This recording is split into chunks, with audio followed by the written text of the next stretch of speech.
नमस्कार, मैं मानवी ठाकुर। आप देख रहे हैं न्यूज 24 फास्ट एक्सप्रेस। आज भंडारा में आभार यात्रा के दौरान उप मुख्यमंत्री एकनाथ शिंदे ने लाडली वाहन योजना बंद न करने की बड़ी खुशखबरी दी। उन्होंने कहा कि योजना पहले की तरह जारी रहेगी। इसके साथ ही कांग्रेस पर तंज कसते हुए कहा कि कांग्रेस बिजली बिल माफ करने की बात कह रही थी, लेकिन हमारी सरकार ने ही आम नागरिकों को राहत देते हुए बिजली बिल में छूट देने का निर्णय लिया है। यह फैसला लोगों के हित में है और सरकार हमेशा जनता के साथ खड़ी रहेगी। लाडक्या बहिणींचा लाडका भाऊ ही ओळख सगळ्या माझ्यासाठी मोठी आहे आणि माझ्या लाडक्या बहिणींना मी सांगू इच्छितो, किती कुणी उलट सुलट बातम्या पसरवल्या, अफवा पसरवल्या तरी सुद्धा लाडकी बहीण योजना कधी बंद होणार नाही। कारण ज्या योजना आम्ही सुरू केल्या त्याचं प्रावधान केलेलं, त्याचं नियोजन केलेलं, प्रिंटिंग मिस्टेक म्हणणारं आमचं सरकार नाही।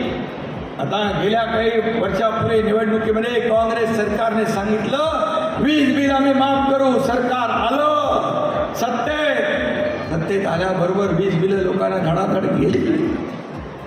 तसं आपलं सरकार नाही, महायुती सरकार नाही आणि म्हणून आपल्या सरकारने आता सर्वसामान्य माणसाला विजेच्या बिलामध्ये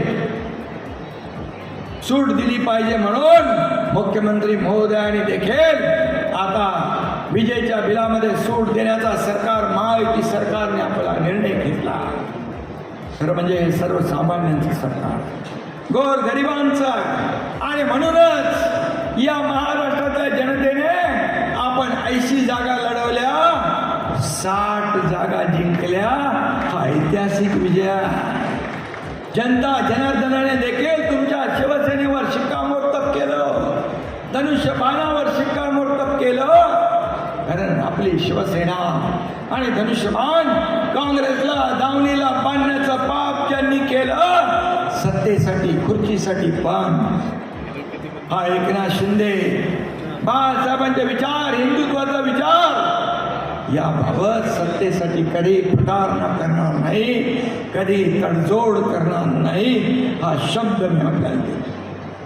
हर खबर का अपडेट पाने के लिए बने रहिए न्यूज 24 फास्ट एक्सप्रेस के साथ।